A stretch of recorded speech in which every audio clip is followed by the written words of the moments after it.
20 дугаар зууны эхэнд Шотландын нэгэн фермер гэрлүүгөө явж байжээ. Тэрээр намгийн хажуугаар гарах үедээ тусламж хүссэн орилох дуу сонсож гинэ. Фермер дуу гарсан газар руу гүйж ирэхэд нэгэн хүү намаг чигдэн живдгийн даваан дээр байна гинэ. Фермер маш хурднаар модны бүдүүнгэгч мөчрө огтлон авч живжууга хөөрөө сунгаж түүнийг намгаас татан гаргав. Хүү салганан чичрэн нулимсаа асгаруулан зогсно. Манад очие. Та тайвширч дулаацах хэрэгтэй байна гэж фермер хэлв. Үгүй гэж хүү толгоогоос ихсэрлээ. Аав маань намайг хүлээж байгаа. Тэр маш их санаан зовж байгаа гэж хэллээ. Хүү аврагчид талархал илэрхийлснээ гүн отлоо. Өглөө нь фермерийн байшингийн гадаа сайн үйлдвэрийн морд хөлгөлсөн гоёмсог сүх тэрэгэр зогсоход фермер ухтан гарав. Сайн хувцастай эрхэмсэг тэрэгнээс буугаад фермерээс асуулаа. Та өчигдөр миний хүүг аварсан уу? Тийм ээ гэж фермер хариулав. Би танд хэрэг мөнгө өгөх үү? Эрхмээ, надад санаа зовох хэрэггүй дээ. Та надад өртөө биш, юунд мөнгө өгөх вэ? Би хинч байсан хүний хийх ёстой зүйлийг л хийсэн. Үгүй ээ. Би зүгээр ингээд явж чадахгүй байна. Яагаад гэвэл миний хүү надад маш үнэтэй ямар ч хамаагүй мөнгө хэлгэж зочин шаардав. Би энэ тухай ярихыг хүсэхгүй байна. Баяртай. Ингээд фермер гэрлүүгөө орохоор ирэв.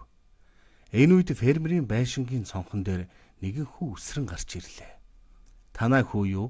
Гэж зочин асуухад тийм ээ гэж фермер бардан байдалтай хэлв. За тэгвэл ингэвэл ямар байна? Би танай хүүг Лондон руу авч яваад бүх зардлыг гаргаж боловсралтай хүн болгоё. Хэрвээ тэр аав шиг эрхэм сайн хүн болох юм бол таач бич аль нь энэ шийдвэрт харамсахгүй байх болно гэж зочин хэллээ. Ингээд хэдэн жил өнгөрчээ. Фермерийн хүүн сургуулаа төгсөөд дараа нь ангаа ухааны их сургуульд илсэн дүүргэв. Удалгүй түүний Александр Флеминг гэдэг нэр дэлхийд алдаршжээ. Дай эхлэхийн өмнөхөн дээрх ноёны хүү Лондон дахь клиникийн эмнэлэгт уушгины хатгалгааны хамгийн хүнд хэлбэрээр өвдөж ирэв. Энэ удаад түүний амийг хэн аварсан гэж та бодож байна? Тийм ээ. Александр Флеминг буюу пенцлинийг нээсэн хүн аварчээ. Флемингт боловсрал олгосон ноёны нэрийг Рэндольф Чорчил, харин хүүг нь Уинстон Чорчил гэдэг бөгөөд хүү хожим нь Английн ерөнхий сайд болсон юм. Монголчууд бид өвлийн үр гэдгийг зөвхөн муу зүйл хийвэл түүний гарч байгаа үр дагавар мэт маягаар ойлгодог. Ямар нэгэн үйл хийж л байгаа бол түүний үр дагавар заавал гарна.